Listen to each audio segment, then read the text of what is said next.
of the editorial? Should we move on? I think we should move on.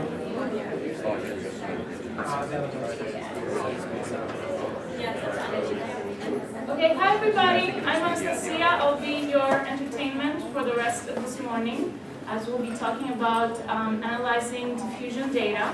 The first part of the lecture is going to be a more general introduction on all the different ways in which you can analyze diffusion data and the different things that you need to know about your data before you analyze it. And then the second part of the lecture is going to be specifically about Tractula, which is the automated tractography tool that's not part of FreeSurfer.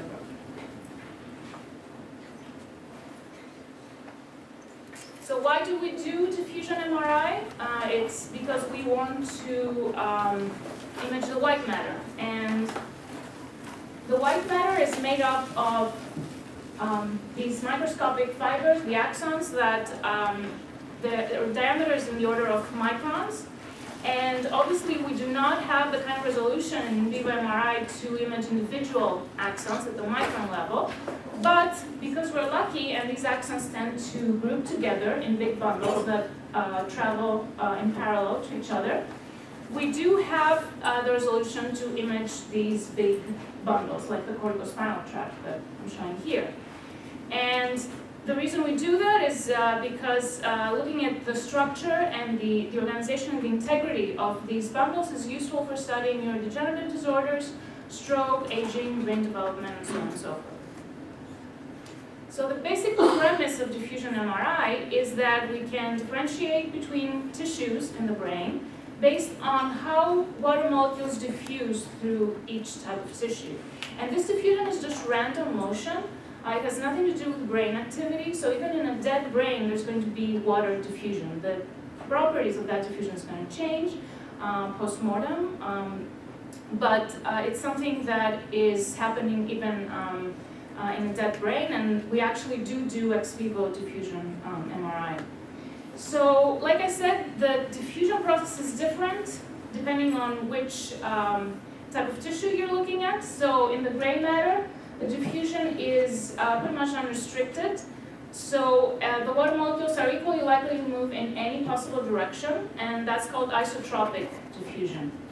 In the white matter, on the other hand, the diffusion is restricted because of the myelinated sheaths that protect the axons.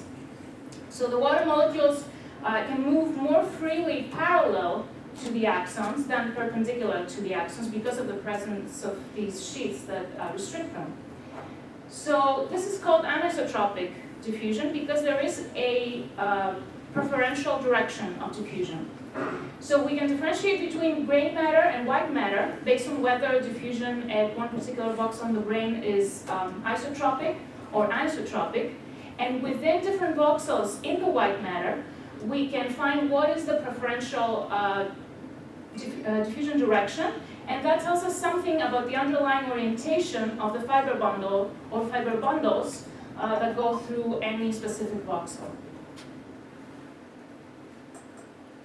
And the way we measure those processes with MRI is with what's called diffusion encoding. So the magnetic field in the scanner is varied by gradients in different directions. And for each direction that we apply this diffusion encoding gradient, we acquire a different image. So in the end, we end up with a series of images, each acquired with a different diffusion encoding gradient direction. For each of these images, you'll see that different voxels show up as darker for each direction. And what happens here, what this contrast tells us, is at any voxel that's very dark for a specific diffusion encoding gradient direction, this means that at that voxel there was a lot of movement, a lot of diffusion of water molecules in that particular direction in which I applied the diffusion encoding gradient. So darker voxels here, more movement parallel to the gradient direction, and lighter voxels, less movement parallel to the gradient direction.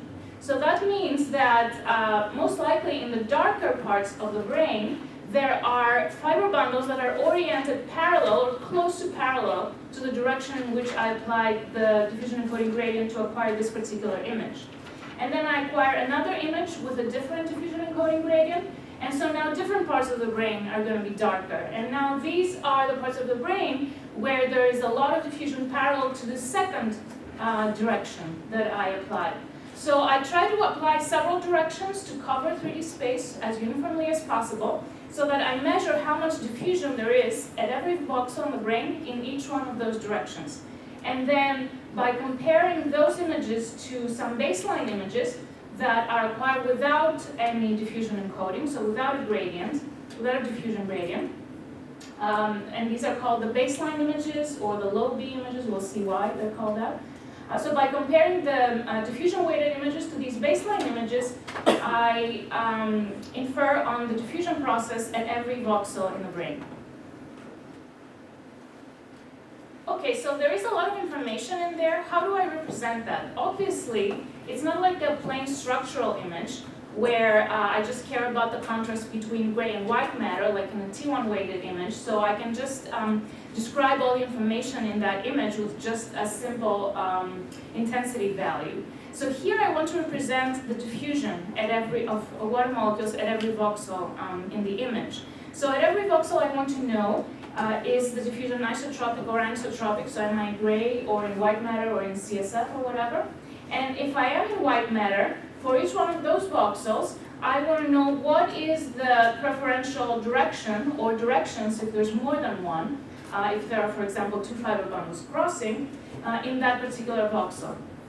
And also I'm interested in the magnitude of diffusion, so the speed with which the water molecules are diffusing at every part of the brain, because that tells me something about how densely packed the axons are, for example. So I can infer on the integrity of the white matter. So obviously, just as having a simple grayscale image will not capture all of this information for every voxel in the brain. So how do we represent that? How do we visualize that? The simplest way of all, the simplest model to represent diffusion at every voxel in the brain is the tensor. And a tensor is simply a 3x3 symmetric matrix. It's symmetric, so the upper triangular part, the elements in the upper triangular part are just the same, flipped for the lower triangular part. So it has just, because it's 3x3 and it's symmetric, it has just 6 unique elements that we need to estimate at every voxel in the brain if we want to fit a tensor at every voxel in the brain.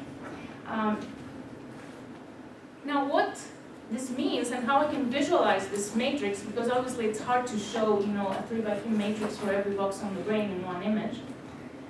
The way to think about this is, because this 3x3 matrix, other than symmetric, it's also what we call positive definite.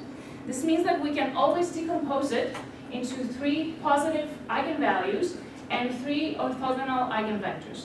So the 3 eigenvectors are just a little coordinate system, and the eigenvalues are the lengths of each of these vectors.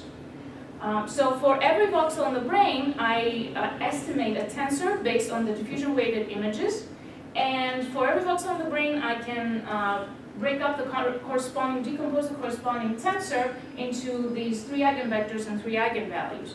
And what the physical interpretation of this is that the eigenvectors express the direction of diffusion, and the eigenvalues express the magnitude or the speed of diffusion. So the way to think about the tensor is like an ellipsoid. And in the case where we have isotropic diffusion here on the left, the 3 eigenvalues are going to be very similar to each other. They're going to have very similar values. So the ellipsoid is going to be symmetric, so it's going to look like a sphere. So that's when I know when the ellipsoid, the tensor, at one particular voxel in the image looks like a sphere, that's when I know that the diffusion there is most likely isotropic. Now in the case where we have anisotropic diffusion, like a voxel that's in the middle of a fiber bundle, one of these 3 eigenvalues is going to be much greater than the other 2. And that's going to be the eigenvector corresponding to that eigenvalue, the greater one, is going to show me the preferential direction of diffusion. So the direction in which the water molecules are most likely to move. So we have one such ellipsoid at every voxel, and it expresses the likelihood of water molecule displacements at that voxel. So instead of just having a simple grayscale image with just a grayscale intensity value to look at, here we have a tensor to look at every voxel. So one way to visualize that is to pick out the eigenvector corresponding to the greatest eigenvalue, which shows us the preferential direction of water molecule diffusion, and to just look at that eigenvector at every voxel in the brane. So here the red lines are that preferential direction of diffusion of the water molecules at every part of the brane. So here in the corpus callosum, for example, you see that the water molecules are mostly moving left to right. In the corticospinal tract, they're moving mostly inferior superior, and so on and so forth. And another way to look at the exact same information, so another way to visualize the primary eigenvector of the tensor is by what's called an RGB, or red, green, blue map. So here, if the preferential direction of diffusion at a specific voxel is mostly left to right, we paint that voxel red. So like here, for example, in the corpus callosum. If the preferential direction of diffusion is mostly anterior-posterior, we paint that voxel green. Like, for example, in the cingulum here, which is this, you see it's cross-section here because it's going through the slide. And if the preferential direction of diffusion at one particular voxel is mostly inferior-superior, we will paint that voxel blue, like you see in the corticospinal tract here. So these are just two different ways, and I'll flip back and forth, that you can visualize this information. And there are some scalar measures that are calculated from the three eigenvalues of the diffusion tensor at every voxel in the image, and those are measures that are often used in studies of populations to compare the structure and the integrity of the white matter at every voxel. And I'm going to talk about the two most popular ones on this slide, the mean diffusivity and the fractional anisotropy. So the mean diffusivity is simply the average of the three eigenvalues at each voxel. So this gives me just an idea of how fast overall the diffusion is happening in that voxel. So here, for example, in the ventricles, because the water molecules are free to move however they like, the diffusion is faster, so the mean diffusivity map is brighter. And in the white matter, because of the restriction due to the fiber bundles, the water molecules are not moving as fast, so the mean diffusivity map is darker. The mean diffusivity is lower. The fractional anisotropy is the variance of the three eigenvalues, and it's normalized so that its value is between 0 and 1. So the mean diffusivity is the mean of the three eigenvalues, the FA is their average. And what the FA, or the variance of the three eigenvalues, tells us is how similar the three eigenvalues are to each other, which means, as we saw before, how isotropic or anisotropic the diffusion is at that particular voxel. So when the FA is closer to 1, that means that we have highly anisotropic diffusion, and when the FA is closer to 0, that means that we have mostly isotropic diffusion. So when we have isotropic diffusion, remember the three eigenvalues are very similar to each other, so their variance is close to 0. So for example, in the ventricles here, the FA is very low. And when one of the three eigenvalues is much different than the other two, that's when we have highly anisotropic diffusion, the FA is going to be much greater, like in the big fiber bundles here. And a couple of more measures that are also calculated from the eigenvalues of the tensor at every voxel. The axial diffusivity is simply the greatest of the three eigenvalues at that voxel, and it gives you the speed of the diffusion in the preferential direction of diffusion. So that means the speed of the diffusion parallel to the fiber bundle that's going through that voxel, if we assume that there's only one there. And the radial diffusivity is the average of the two smaller of the three eigenvalues, and that gives you the speed of the diffusion perpendicular to the preferential direction, so perpendicular to the bundle. So these are measures that people use to further characterize differences between populations. So if, for example, they see that in some patient population, the FA is lower than in the control population, so the diffusion is more isotropic in the patient population than in the control population, then they will further look at these measures, and for example, they might say that, oh, if the axial diffusivity is not changing so much, but mostly it's the radial diffusivity that's changing, that means that the diffusion perpendicular to the fiber bundle is, let's say, increasing in the patient population. So that means we might have demyelination, for example, because now the water molecules are freer to move perpendicular to the axon bundle, so the radial diffusivity would go up and the fractional anisotropy would go down.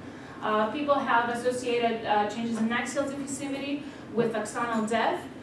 Also, some of those measures would change not because the integrity of the tissue changes, not because of demyelination or axonal death or whatever, but just because the organization is different. So if, for example, the fiber bundles are fanning out and they're more spread out rather than more coherent, that would also translate into a reduction of FA.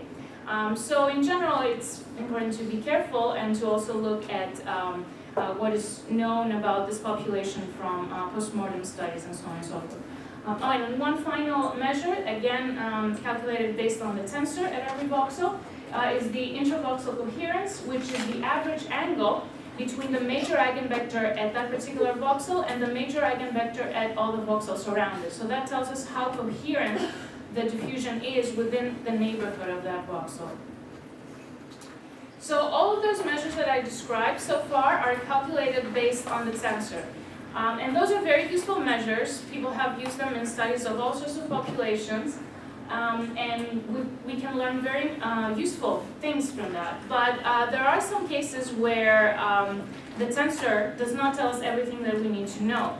And that is in voxels where there's more than one preferential direction. So the tensor will only capture one preferential direction, parallel to its major eigenvector. But if you are in a voxel where there are two fiber bundles that are crossing, so there are two directions in which the water molecules are diffusing, to the tensor this will look sort of like isotropic diffusion, because now there's diffusion in more than one direction. So in that voxel, the tensor will give you just an average of everything that's going on in that voxel, which is not going to have any physical interpretation, because it's just going to average the diffusion in these two very distinct directions. And the FA there, this is an example from a crossing where the corpus callosum going left to right and the corticospinal tract, inferior superior, and also the superior longitudinal fasciculus going into the slider crossing. And so there, the FA map, which is the intensity in the background of this image, is showing up as dark, and that's because there are three different fiber bundles that are crossing there. So to the tensor, which is averaging all of that, it looks like there's isotropic diffusion, even though these are highly anisotropic bundles, but there's several of them in the same voxel. So to solve this problem, people have introduced more complicated models of diffusion than the simple tensor. So people have looked at a mixture of tensors, so fitting more than one tensor at every voxel, higher rank tensors, that the simple 3x3 matrix that I showed before, the model that's used by FSL and also by Tracula, as I'll talk about later, is called the Ballistic Model. That also includes more than one direction per voxel. I'll talk a little in more detail for some of these. The orientation distribution function and the diffusion spectrum are also more complicated models of diffusion that people have used to capture these more complex architectures. Okay, so here's a visual description of some of those models, going from the more general to the simpler one. So the diffusion spectrum, which is what's used in DSI or diffusion spectrum imaging, is the full probability distribution of both the orientation and the magnitude of diffusion at every voxel. So at every voxel, we try to estimate how likely the water molecules that go through that voxel are to move in any particular direction and at any particular speed. So obviously that's a lot of information to try to estimate for each voxel, so we need more data. And I'll talk a little bit about that later. The next simpler model is the orientation distribution function, or ODF, and that's what's used in cue ball imaging. So here we discard the magnitude information and we only try to estimate the probability distribution of the orientation of the fiber bundles.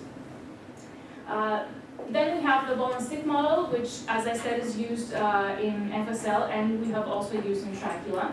And this is a model that's somewhat simpler than these other two because we limit it to up to a certain maximum number of anisotropic compartments. So the ball here is one isotropic compartment, and the sticks are these anisotropic compartments. So at every voxel, we try to find the orientations and the relative volume of these anisotropic compartments at every voxel. And everything that's not captured by the anisotropic compartments is captured by the isotropic compartment. And finally, the simplest method of all, the simplest model of all is the tensor, which is what's used in DTI, or diffusion tensor imaging, which just fits a single orientation and magnitude of diffusion at every voxel. So obviously, if you're in a voxel where there's more than one directions, you will get something that's the average of everything that's happening in that voxel, which will not tell you anything about the true structure in that voxel. And this is just to show an example of this. This is from the original paper by Van Wadin where he introduced diffusion spectrum imaging. So here in that crossing that we talked about earlier, where we have the corpus callosum, the corticospinal tract, and the superior longitudinal fasciculus, for a tensor, we would just, it would appear to the tensor as though there is isotropic diffusion. So the tensor will look very much like a sphere. But when you look at the diffusion spectrum with diffusion spectrum imaging, you clearly can see more than one direction of diffusion. Okay, so for all of those methods, the data acquisition is very similar. What changes is how much data we collect, and also what's called the B-value, which controls the contrast. But for example, for the simplest model of those, which is a tensor which has just 6 free parameters at every voxel, we need to estimate these 6 numbers to fit a tensor at every voxel, and that means that we need at least 6 images. So we need at least 6 numbers for that voxel to estimate the 6 unknowns in the tensor. And as you go up to higher and higher order models that have more and more parameters, you will need more and more of those images. So the first choice when you collect your data, and the first thing you need to know in order to analyze the data, is how many and which gradient directions the images in your diffusion series were acquired with. So first the choice is how many directions should we use. The reason we need several of them and that we need them to be as spread out as possible is that if, for example, I apply a diffusion encoding gradient in this pink direction to acquire the images, and let's say I'm in a voxel where I'm extremely lucky and the water molecules are only moving in that same direction, then that displacement of the water molecules is going to be detected. And so the image, the diffusion-weighted image is going to be very dark, like we said in the beginning, in that voxel. So I'm going to be able to compare that to the baseline image and say, oh, it's much darker when I applied that gradient, so there was a lot of movement of water molecules in that direction. Now, if I am in another voxel where I'm not as lucky and the water molecules are moving exactly perpendicular to the direction in which the diffusion encoding gradient was applied, there, I will not be able to detect any change between the baseline image and the diffusion-weighted image. So the intensity there is going to be as though I had not applied any diffusion encoding gradient at all. So that movement there in that voxel that's perpendicular to the direction I applied the gradient is not going to be detected.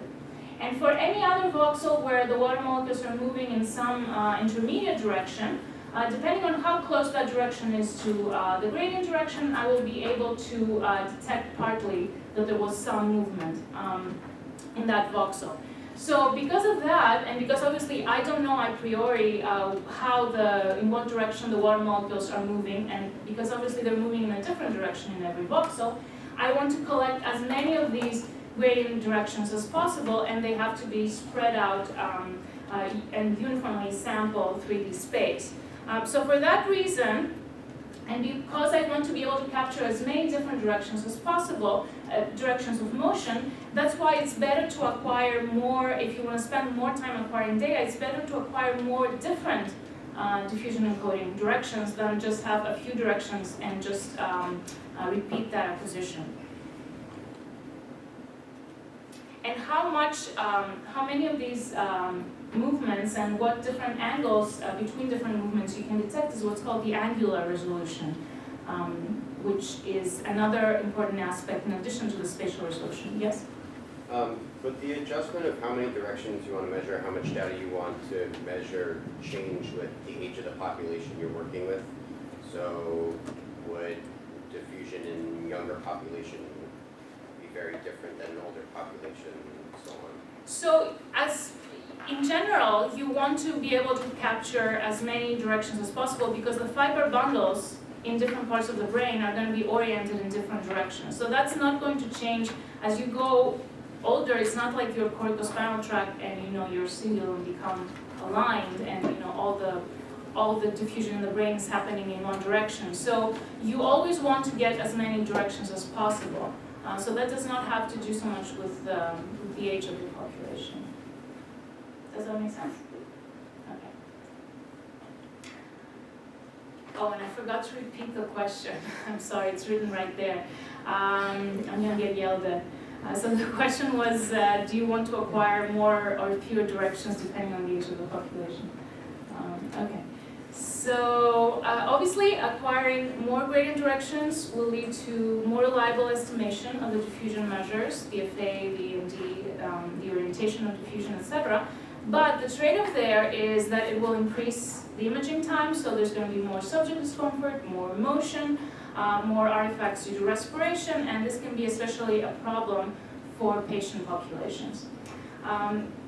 In general, when you just want to fit a tensor to the data, so when you just want to do DTI, or diffusion tensor imaging, the 6 directions are the absolute minimum that you need to fit a tensor at every voxel. But usually people collect a few tenths of directions. And there's some work by Derek Jones where he has shown that beyond around 30 directions, you don't get much of a benefit in terms of the reliability and the estimation of the FA. So if estimating FA is all you want to do, then 30 directions should be plenty. Now, when we do these other types of imaging, where we're not interested just in FA, but we're interested in estimating as many fiber bundles as possible, detecting as many fiber bundles as possible in every voxel, there we typically use a few hundreds of directions in the high angular resolution diffusion imaging methods. So one choice that you have to do when you acquire your data is the number of gradient directions, and the other choice is what's called the B-value. The B-value is this magic number that your MR physicist will give you, but you should know that it depends on various parameters of the pulse sequence. So it's possible to achieve the same B-value by changing different aspects of the acquisition. So it depends both on the strength of the diffusion encoding gradient and on the duration of these diffusion encoding gradients. And because you can increase the B-value by increasing the diffusion encoding gradient, this is actually the principle that the connectome scanner that we have here at MGH is based on. So what the connectome scanner has different than other scanners is that this maximum gradient strength that it can achieve is much higher, about 8 times higher than a clinical system. So it can achieve the same B-value without increasing the duration of the pulses. Or it can, so you can increase the B-value without having to increase the duration of the pulses, or you can acquire the same B-value with a shorter pulse. And that means that at the end of the pulses you have more signal there to measure, so there's higher signal-to-noise ratio. So again, with the B-value, there's a trade-off. When you increase the B-value, you increase the contrast between the higher diffusivity and lower diffusivity areas of the brain. So the B-value controls the contrast between isotropic and anisotropic areas. And so that's good. So increasing the contrast is good. But the problem is that the way this contrast works, like I mentioned before, is that in areas where there's very fast diffusion, it will lower the intensity of your image. So as you increase the p-value, you get lower and lower intensity in the image, and that means that you're going closer and closer to the noise floor. So you have decreased signal-to-noise ratio, so less reliable estimation of the different measures that you're trying to get out of the data. So again, with the p-value, there is a trade-off.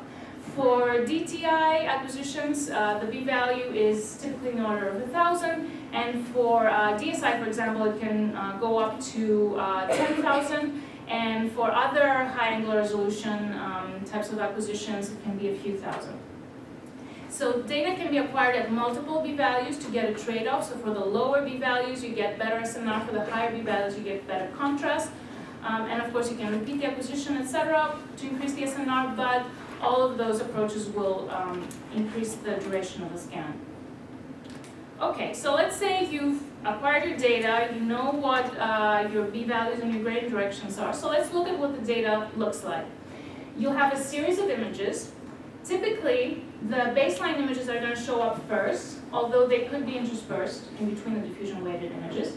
So this is what the one baseline image will look like, and this is what's called a low V or V equals 0. This is what's acquired without diffusion weighting. So you could have one or you could have more of these images for more SNR, depending on the choices that were made when the sequence was set up. And then after the baseline image or images, you'll see the diffusion-weighted images. And these are going to look much darker because of this intensity attenuation because of the diffusion contrast. And each of them is going to be darker in different parts of the brain. So important to look at the data, and we'll talk about some of the compounds that could be in your data later. Okay, so the different types of distortions that you will see when you look at these images. First of all, you have the susceptibility type of distortions that you see in any EPI acquisition, including your fMRI data. You do have the signal loss in tissue-air interfaces, and you do have the warping along the phase encode direction. So the causes of that are either scanner dependent, there are some imperfections and the magnetic field is not completely uniform, or in the cases of the tissue-air interfaces, they're dependent on the subject. The signal loss, there's not much you can do about it. For the geometric distortions, you can try to unwarp these images by, for example, registering them to an unwarped image that was not acquired with an EPI sequence. So again, this is all the types of distortions that you would see in an fMRI image. And in addition, in diffusion imaging, we have a bonus kind of distortion due to eddy currents. So the cause of this is the fast switching on and off of these big diffusion encoding gradients that induce eddy currents in the conducting components of the scanner. And these eddy currents are different for each diffusion encoding direction. So that means that each of the diffusion-weighted images is going to be stretched, is going to be warped in a different way. So if you don't take that into account and you just combine that data, and each image is warped in a different direction, you will obviously get blurred. You can see here that, these are very exaggerated images. You can see here that each of your images is going to have a slight distortion, and modern day scanners are getting better and better at correcting for this online. So the typical data analysis steps that you would go through are, first you would pre-process the images to reduce some of the distortions that I just mentioned. So you would typically register all the diffusion-weighted images to the baseline image to get rid of some of that warping because of the eddy currents, and also to reduce the motion between the scans, between the different frames. But as I'm going to talk about later, just registering the frames to each other is not going to get rid of the effects of motion specifically for diffusion-weighted imaging. Or you can use some other information like field maps, etc., from other scans to try to correct for some of these distortions. So after you've done this pre-processing and you hope to have as undistorted data as possible, you will then decide which diffusion model you want to fit to your data, and this will depend to a great extent on how much data you have, what p-value, etc. So you would choose one of the models that we talked about earlier, the tensor, or the spectrum, or the cuboid, or the ballistic from the cell, etc. So this will combine the information from all the images at each voxel and give you some representation of the direction and speed of diffusion at that voxel. And then once you do that, you obviously want to compare some populations. So you could just do a voxel-based study where you just calculate the FA at every voxel for each subject, and then you have to rely on perfect spatial alignment between your subjects to compare, for example, the FA or the mean diffusivity or what have you at every voxel between groups and among subjects. Or you might want to do an ROI-based study where you look at one particular region of interest in the white matter and you average the FA there, or a special case of an ROI study particularly for the white matter is a tract-based study where your region of interest is a specific white matter pathway which you have to reconstruct by using a tractography method. And that is going to be the topic of the next part of the lecture. But first, a note of caution. Most of the problems that we see with people that write to the list and they have some issue doing cartography on their data is that the gradients, your grammar physicist will give you a table of the gradient directions that were applied to acquire each of these images, and sometimes the coordinate system that these are in is not exactly the coordinate system that the software that you're analyzing the data is assuming.